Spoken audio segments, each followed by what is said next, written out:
Bonjour mes bien-aimés, en fait ça fait un petit temps que je n'ai pas eu l'occasion de vous partager un peu ce que Dieu a mis dans mon cœur.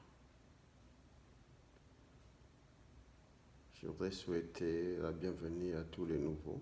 Je veux que Dieu nous a bénis. Il y a de plus en plus de gens qui viennent dans notre groupe. Le groupe n'est pas pour une personne, il est pour Christ.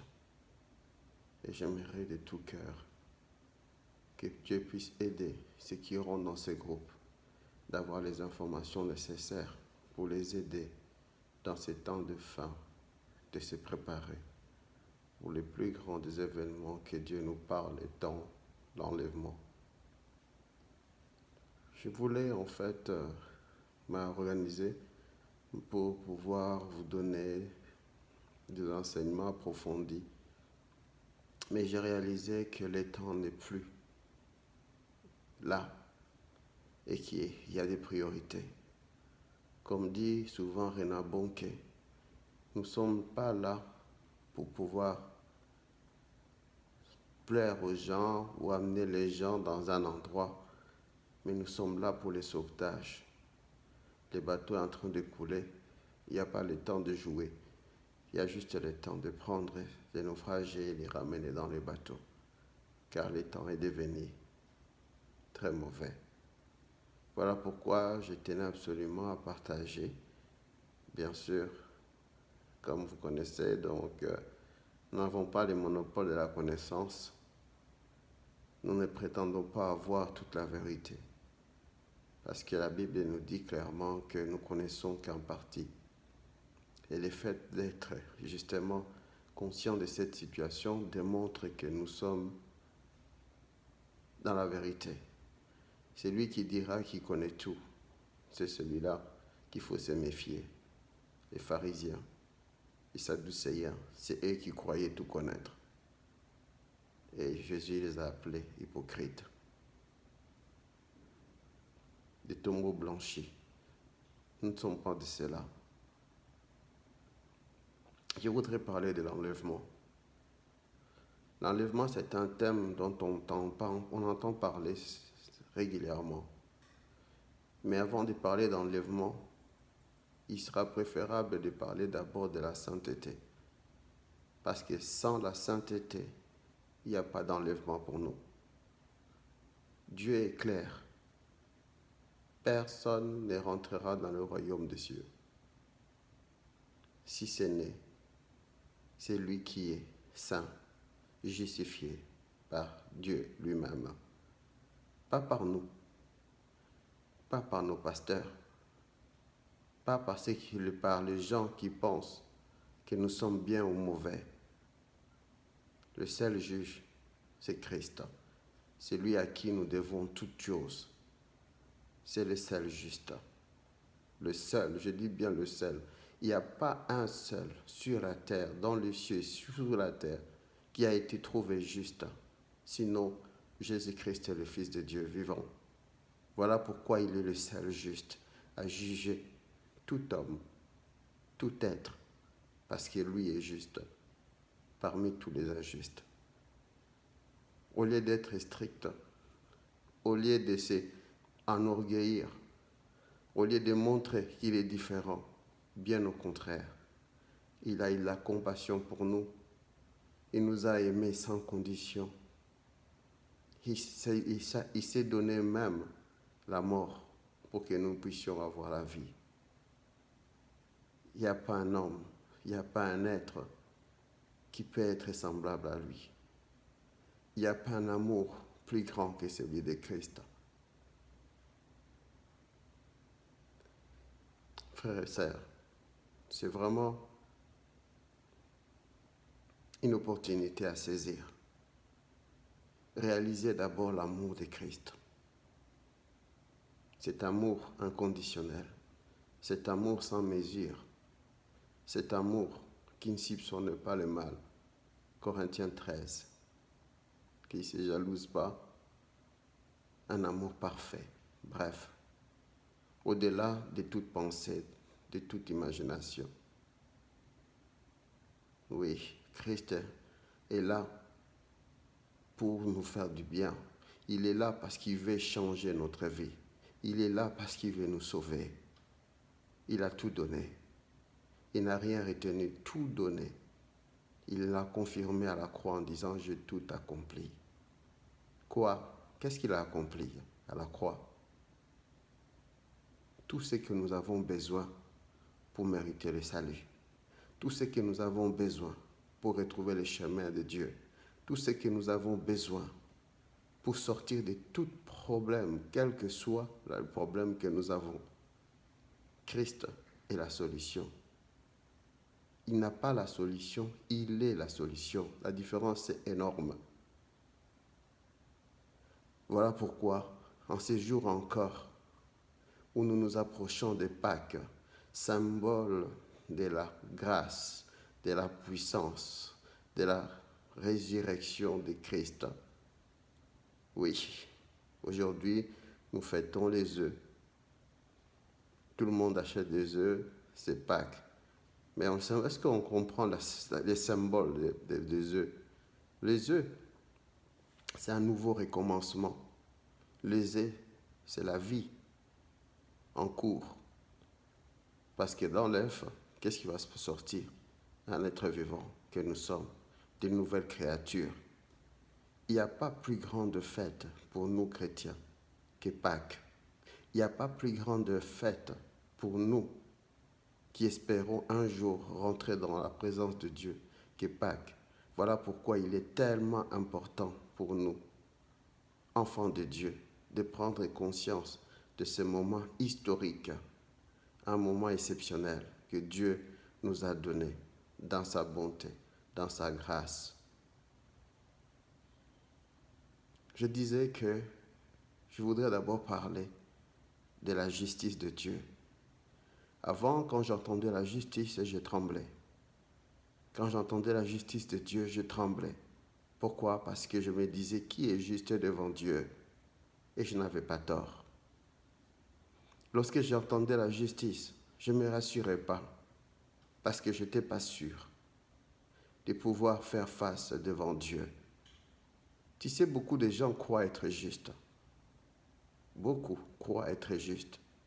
Mais le problème, ce n'est pas le fait de croire être juste qui fait de toi être que tu es juste. Mais qu'est-ce que Dieu pense de toi? Voilà, c'est la question que tu dois te poser. Les gens peuvent dire, ouais, il est super ce mec, il est exceptionnel, ouais, c'est vraiment, il est spirituel. Tu peux avoir tous les éloges possibles. Est-ce la vie de Dieu? Ça, c'est la question. Est-ce la vie de Dieu?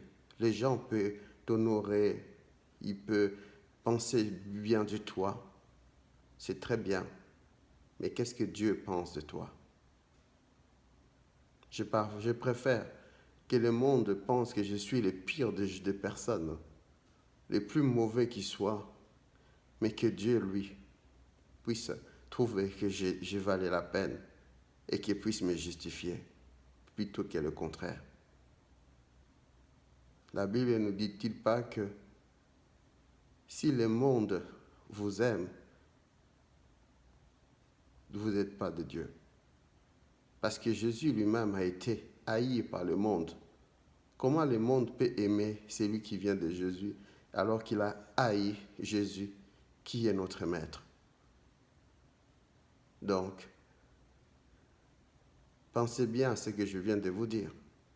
Quand vous voyez des gens avec tellement de succès sur la terre, posez-vous la question. Sont-ils du monde ou sont-ils de Dieu?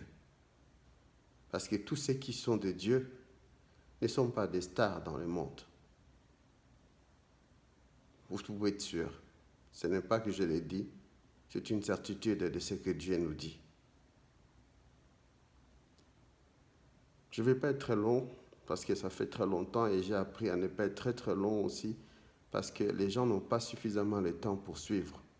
J'essaierai de faire des vidéos plus ou moins normales pour permettre justement à la plupart des gens de suivre jusqu'au bout et surtout de parler l'essentiel. Que Dieu m'aide vraiment à l'accomplir. Seigneur Dieu, je te loue encore pour la grâce que tu me donnes devant ton peuple. Seigneur, je ne sais pas comment ouvrir ma bouche pour pouvoir élever ta voix et pouvoir parler, comme a dit un de tes serviteurs, en disant, je ne suis pas le berger, mais je suis le chien du berger. J'aboie, mais je ne sais pas si mon aboiement, Seigneur, est conforme à ce que tu me demandes de faire. Je prie maintenant que le Saint-Esprit guide ma vie, qui m'aide à pouvoir, Seigneur, parler à ton nom. Je sais que moi, j'ouvrirai la bouche et toi, tu me mettras la parole qu'il me faudra, Seigneur, pour que je puisse accomplir ta volonté. Seigneur, j'ai juste un désir. Le désir que tu as mis dans mon cœur de sauver ton peuple. Car l'heure est grave, Seigneur. Éternel des armées, Dieu de grâce. Comme tu m'as dit, tu ne peux venir maintenant parce que ton Église est dans un état lamentable. Et je prie, ô Dieu, que ta grâce, ton amour, ta compassion, Seigneur, qui est si grande, éternel des armées, toi qui es mort à la croix pour nous, Seigneur, oh, ne laisse pas ton Église dans cet état. Ouvre les yeux à ton peuple. Ouvre les yeux à ton peuple. Donne-lui l'intelligence, le discernement, Seigneur, afin qu'il comprenne ta volonté, qu'il saisisse cette voie, ô Dieu de gloire, afin que telle ta volonté s'accomplisse. Merci, Papa, pour tout ce que tu vas accomplir encore. Saint-Esprit de Dieu, je viens m'abandonner entre tes mains. Je prie que maintenant tu me diriges. Donne-moi, Seigneur, ô Dieu, la sagesse pour amener ton peuple vers toi et leur parler, pas moi, mais toi, à travers de ma bouche, pour qu'ils soient touchés et venir vers toi. Au nom du Seigneur Jésus que j'ai ainsi prié. Amen. Voilà, bien-aimés, je voudrais juste parler de la sanctification aujourd'hui. Sanctification, pourquoi?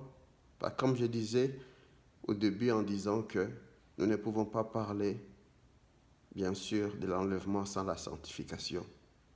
La Bible dit, sans la sanctification, personne ne verra Dieu. Dieu n'est pas un menteur. Ce qu'il dit, il est fait.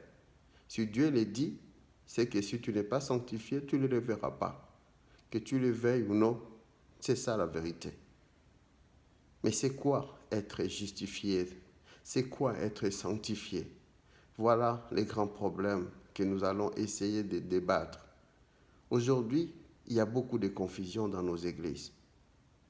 Les gens pensent qu'on peut être justifié par les œuvres. J'ai fait tellement de choses, j'aide les gens, je suis gentil, je fais tellement de bonnes choses et tout le monde m'applaudit en disant « Waouh, il est tellement sympa, il est tellement super, ce mec il est exceptionnel. » Et je me dis à moi-même, je suis justifié devant Dieu, pas du tout. Dieu ne nous justifie pas du tout parce que nous faisons. Dieu nous justifie parce que nous sommes vis-à-vis de lui. C'est très important ce que je suis en train de dire. Dieu nous justifie pas par rapport à ce que nous faisons, mais par rapport à ce que nous sommes vis-à-vis de lui. Qu'est-ce que je veux dire? Lorsque nous avons donné notre vie à Christ, c'est ce qu'on appelle la conversion, eh bien, ça veut dire simplement que nous sommes devenus enfants de Dieu. Et étant enfants de Dieu, nous sommes justifiés. Ça veut dire que Dieu nous a fait grâce en effaçant nos péchés. Mais là où les bas blessent, c'est justement là où on réalise en disant « Oui, j'ai donné ma vie à Christ. Je sais maintenant que je suis un enfant de Dieu. Donc, je peux faire ce que je veux. » Non, pas du tout. La Bible nous dit « Ce n'est pas parce que Dieu t'a donné la grâce que tu dois fouler la grâce de Dieu aux pieds. » La Bible nous dit aussi qu'un enfant de Dieu ne pêche pas. Je ne peux pas prétendre être enfant de Dieu et continuer à pécher. Alors, si je continue à pécher en étant enfant de Dieu, je dois me mettre en cause et je dois réaliser qu'il y a quelque chose qui ne va pas en moi. Je dois implorer la grâce. Il est vrai que lorsque nous venons vers Dieu, nous allons avoir des affrontements, confrontements ou affrontements, ça dépend comment on le prend. Au début, c'est normal. Paul dit, je vais faire le bien, je fais le mal. Le mal que je ne veux pas, c'est ça que je fais. Le bien que je veux, je ne le fais pas. Ce n'est pas que Paul ne voulait pas faire le bien, mais il s'est rendu compte qu'il y avait quelque chose, une anomalie en lui. Il voulait faire le bien, mais il faisait le mal qu'il ne voulait pas. Et ce que j'aime en lui, c'est qu'il dit à la fin, qui va me délivrer? C'est qu'il comprend qu'il y a une anomalie quelque part. Je ne peux pas envisager de faire le bien, mais je fais le mal. Quand je parle de bien, ce n'est pas le bien en fonction de l'humanisme. Hein. Non, je parle de bien par rapport aux instructions de Dieu. C'est très important de faire la différence. Parce qu'il y a des gens qui font de très bonnes affaires, des gens qui sont là, qui sont des humanistes, qui aident les gens, qui font des bonnes actions et tout ça, mais qui n'ont rien à voir avec Dieu. Je parle ici des instructions de Dieu, des recommandations de Dieu, les lois de Dieu, que Dieu nous recommande de les faire et que nous n'arrivons pas à le faire. C'est de ça que je veux parler. C'est très important de réaliser cela. Parce que sans cela, on se trompe nous-mêmes. Nous ne pouvons pas nous justifier nous-mêmes. C'est Dieu qui nous justifie. Voilà pourquoi Dieu a envoyé son Fils unique, Jésus-Christ, venir sur terre. Parce que si on pouvait nous justifier nous-mêmes, Jésus ne serait pas venu. Ça, c'est la première chose. Réalises-tu, est-ce que j'ai déjà donné ma vie à Christ? Donner sa vie à Christ, ce n'est pas le fait de dire j'ai donné ma vie à Christ et c'est mon Seigneur et mon Sauveur, je suis sauvé. Non, ce n'est pas seulement ça. Donner sa vie à Christ, c'est prendre conscience de ce que tu es et prendre une décision de changer ta vie. Parce que la Bible dit que tu es devenu une nouvelle créature. Ça veut dire que les choses anciennes sont passées, voici toute chose est nouvelle. Ça veut dire concrètement que tu ne peux pas être un chrétien et rester le même. Ce n'est pas possible. Il y a une différence énorme entre un citron et un orange. Si tu étais citron, tu deviens orange, tu ne peux pas continuer à être aigre alors qu'un orange est sucré. Donc, ça veut dire quelque part, évidemment, c'est un exemple un peu terre à terre, mais juste pour montrer que la différence doit être visible. C'est très important. Beaucoup de gens pensent que le fait d'aller à l'église, le fait d'avoir un ministère à l'église, le fait de prier le matin et le soir, eh bien, je suis en ordre avec Dieu. Oui, je ne peux pas dire que ce n'est pas vrai, mais ce n'est pas ça le plus important.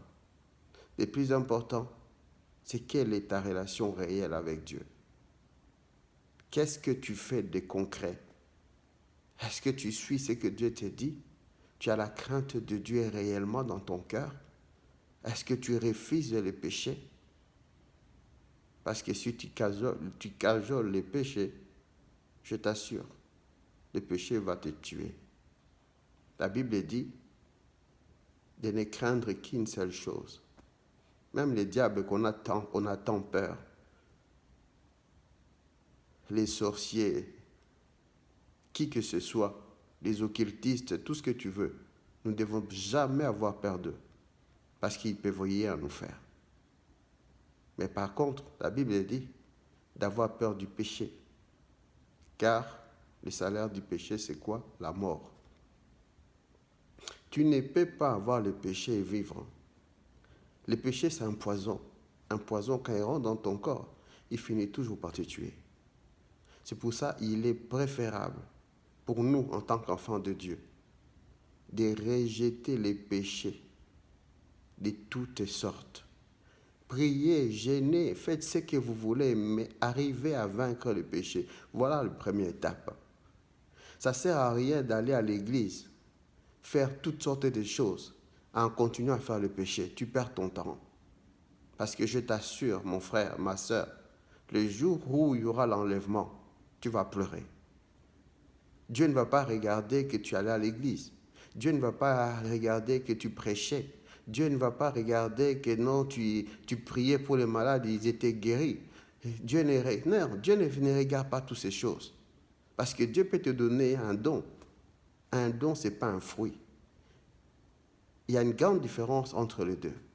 Dieu ne nous recommande pas d'avoir des dons, mais il nous recommande d'avoir des fruits. Parce qu'un don, c'est un cadeau. Un cadeau, on ne le mérite pas, c'est immérité. On nous l'a donné. Mais nous cherchons des dons. Ah oui, parce que c'est exceptionnel, c'est extraordinaire. Tu ressuscites les morts, tu guéris les malades, tu chasses les démons, tu fais toutes sortes de choses. Les gens disent, waouh, quel homme de Dieu. Mais je te dis, Dieu dit que la même personne, quand il sera devant Dieu, Dieu dira, je ne te connais pas.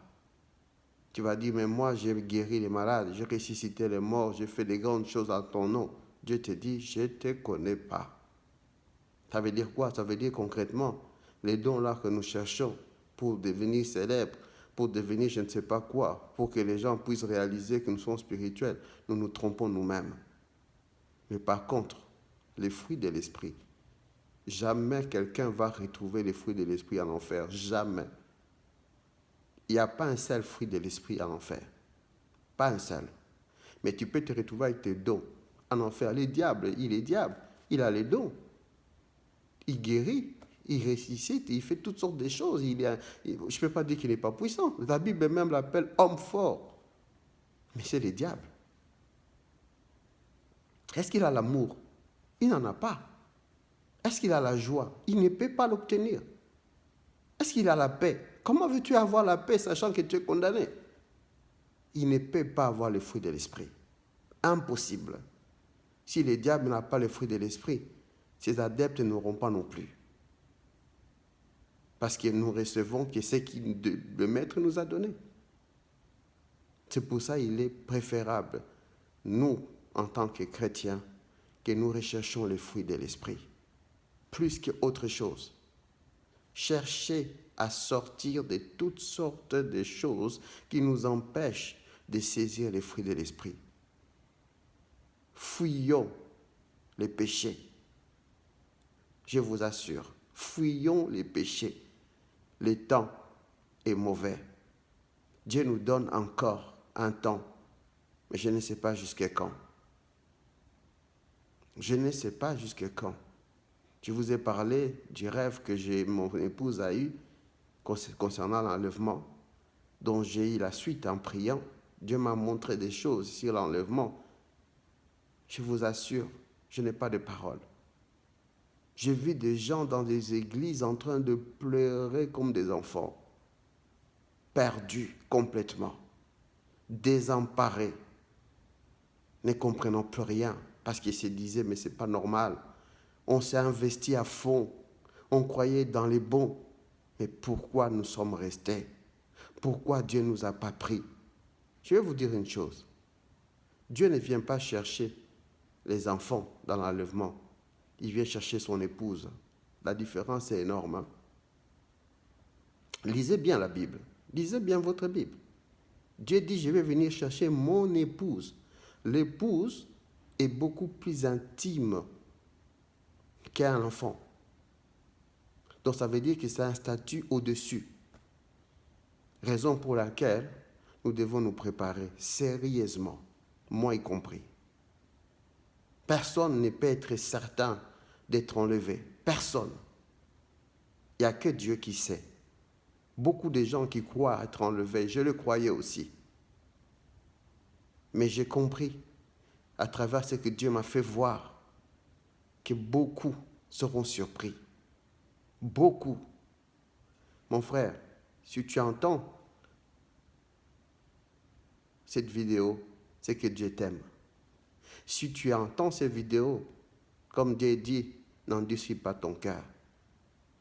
Cherche à partir d'aujourd'hui à te débarrasser de tout ce qu'on appelle péché.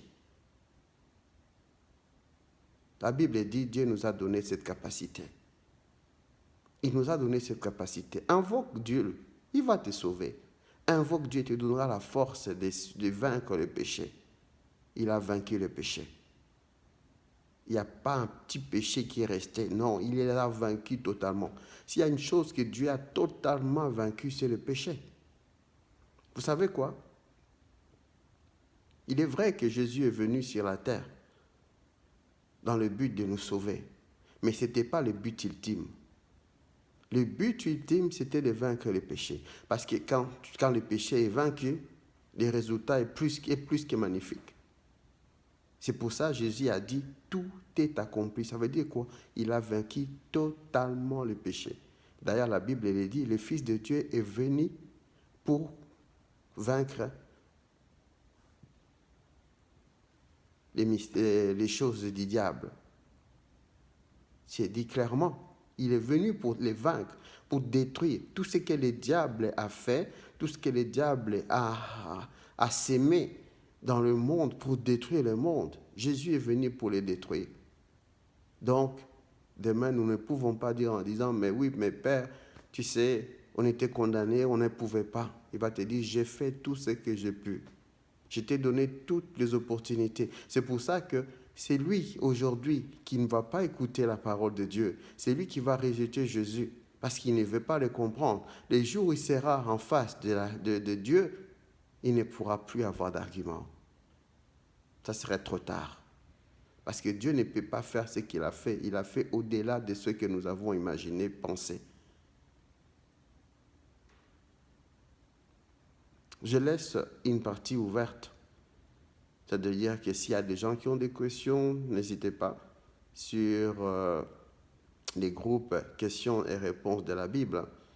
Et si vous voulez avoir plus de précisions, si vous voulez compris pour vous, si vous voulez avoir plus de, je ne sais pas, c'est tout ce qui vous passe à la tête. Il n'y a pas de limite avec Dieu. Il n'y a pas de questions stupides, bien au contraire. Toute chose est édifiante. À partir du moment où tu les cherches de tout ton cœur et que tu le veux, Dieu fera le nécessaire. Donc, comme j'ai promis, je ne vais pas être très très long aujourd'hui. Je ne sais pas comment Dieu va me conduire. Peut-être que j'approfondirai encore sur la sanctification s'il est faux. Mais si Dieu nous conduit, on va peut-être rentrer dans le but du sujet qui est l'enlèvement de l'Église, qui est pour très bientôt. Bon, très bientôt, bien sûr, personne ne connaît la date ni l'heure, parce que Dieu le dit clairement. Mais la Bible dit 1000 ans vaut un jour vaut 1000 ans. Donc, ça peut être même aujourd'hui au moment où je suis en train de parler. Donc, préparons-nous. Vraiment que Dieu bénisse tous ceux qui ont suivi cet enseignement et qui ont vraiment ce désir de sortir maintenant dans ces camps du diable. Je voudrais vraiment faire un appel, simplement pour dire, s'il y a quelqu'un qui est touché par cette parole, et qui veut vraiment dire à Dieu en disant, c'est pas à moi que vous le faites, c'est pas pour moi que vous le faites. Donc, loin de là, je suis votre frère, je ne suis pas différent de vous. Mais vous le faites par rapport à la foi que Dieu vous a donnée. Donc, si vous voulez vraiment que Dieu puisse faire quelque chose dans votre vie, je sais que Dieu honore la parole de ses serviteurs. Alors, je demande maintenant, juste vous fermer vos yeux et que si vous pouvez vous mettre à genoux, je ne sais pas où vous êtes. Si vous êtes chez vous, vous pouvez mettre à genoux ou alors juste le temps de vous concentrer pour faire cette prière. Nous allons le faire ensemble. Seigneur Dieu, je te loue, je te bénis encore pour la grâce que tu nous donnes encore en ces jours éternels. Je prie maintenant que ta faveur, ta compassion, ton amour, Seigneur, puisse encore venir dans la vie du peuple de Dieu. Père, je sais qu'une chose, tu as dit tout ce que tu demanderais en mon nom, croyant l'avoir reçu, tu le verras s'accomplir. Seigneur, tu as dit aussi que lorsque nous demandons quelque chose, selon ta volonté, alors tu le feras. Je sais que ta volonté, Seigneur, c'est d'aider ton peuple. Ta volonté, c'est de les sauver. Ta volonté, c'est que ton peuple se détourne du mal. Ta volonté, c'est que ton peuple cesse tout ce qui est péché. Voilà pourquoi, Père, je prie maintenant, au nom de Jésus-Christ, que toute forme de péché qui est en train de saillir ton peuple, qui les rend aveugles, qui les rend, Seigneur, esclaves, qui les empêche, ô Dieu de gloire, de faire ce que toi, tu les recommandes. Éternel, je prie maintenant que ta grâce coule devant eux. Si chaque personne qui s'approche de toi à ce moment précis, Seigneur, qui est sincère et qui s'approchent de toi. Comme tu dis dans ta parole en disant, approchez-vous du trône de la grâce avec assurance, afin d'être secourus dans vos besoins. Père, je prie maintenant, ô Dieu, en fonction des besoins de chacun. Père, qui reçoit selon leur foi, au nom de Jésus-Christ. Père, merci d'étendre ta main. Merci d'étendre ta main, que tout péché, quel que soit, ô Dieu, Seigneur, soit anéanti au nom de Jésus. Je brise tout péché. Je brise tout péché, Seigneur de gloire. Que tout péché éternel des armées soit brisé maintenant au nom de Jésus. Père, merci parce que tu es fidèle. Merci parce que je sais que lorsque je prie avec assurance, Papa, je n'ai jamais prié, je n'ai pas vu ce que tu n'as pas fait, Éternel. Parce que chaque fois que j'ai mis ma foi en action, j'ai vu les résultats de ta faveur et de ta grâce. Papa, je ne les fais pas pour ma gloire, mais je les fais pour ton royaume, ô Dieu de gloire. Car tu nous dis, Père, de pouvoir le faire, tu nous as recommandé cela, Éternel. Papa, nous ne pouvons rien donner que ce que nous avons reçu de toi. Voilà pourquoi je t'implore, ô Dieu, étends ta main maintenant au nom de Jésus. Étends ta main maintenant au nom de Jésus. Que ceux qui étaient maintenant, Seigneur, liés par rapport à une maladie quelconque, ô Dieu de gloire, Papa, j'anéantis toute puissance du diable au nom de Jésus-Christ. Toute puissance du diable au nom de Jésus-Christ soit anéantie maintenant.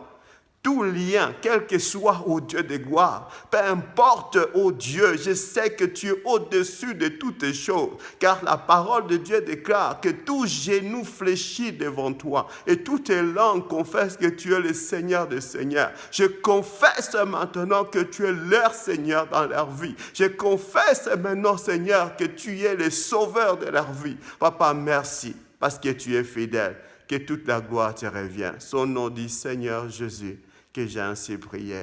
Alors que je termine de prier, j'ai à cœur de faire un deuxième appel qui est dans mon cœur. Je voudrais demander tous ceux qui n'ont jamais donné leur vie à Christ. Tu vas à l'église, tu crois en Dieu, tu fais bien. Mais tu n'as jamais donné de manière personnelle ta vie à Christ. Tu n'as pas dit à Jésus, viens dans mon cœur, sois mon Seigneur et mon Sauveur. Sauve-moi pour que je devienne ton enfant. Si tu n'as jamais fait une telle prière de ta vie, je t'en supplie, je t'en supplie, je t'en supplie. Fais cet acte de foi. Approche-toi du Seigneur maintenant parce que Dieu veut te toucher. Dieu veut te toucher maintenant. Sois simplement sincère avec toi-même et dis à Dieu maintenant, Père, mais voici devant toi, répète après moi. Tu prends les mêmes paroles que je suis en train de dire, mais ne les dis pas juste parce que je les dis. Dis-les parce que tu les crois et tu as la foi que Dieu va les faire. Car il est écrit dans Romains 9, 10, il dit, si tu confesses de ta bouche et si tu crois dans ton cœur, tu seras sauvé. Car c'est en confessant de ta bouche et en croyant dans ton cœur que tu seras justifié. Donc c'est pour dire que Dieu lui-même a créé toutes les choses par deux choses, la parole et la foi. Parce que la Bible nous dit qu'il a créé le monde par la parole. Donc, quand tu confesses et tu crois ce que tu confesses, je t'assure, il y a quelque chose qui va se passer. Je crois, moi, sur parole. Expérimente cela et tu me diras. Nous allons faire cette prière. Répète juste après moi. Seigneur Jésus, me voici devant toi. Je voudrais sincèrement m'approcher de toi. Je te demande pardon parce que je reconnais que j'étais pécheur. Je suis pécheur. Et je te demande de me pardonner, Seigneur. Pardonne-moi, ô Dieu, et donne-moi la force, Seigneur, de pouvoir faire ta volonté. Je t'invite comme mon Seigneur et mon Sauveur. Désormais, mon nom sera inscrit dans les livres de vie.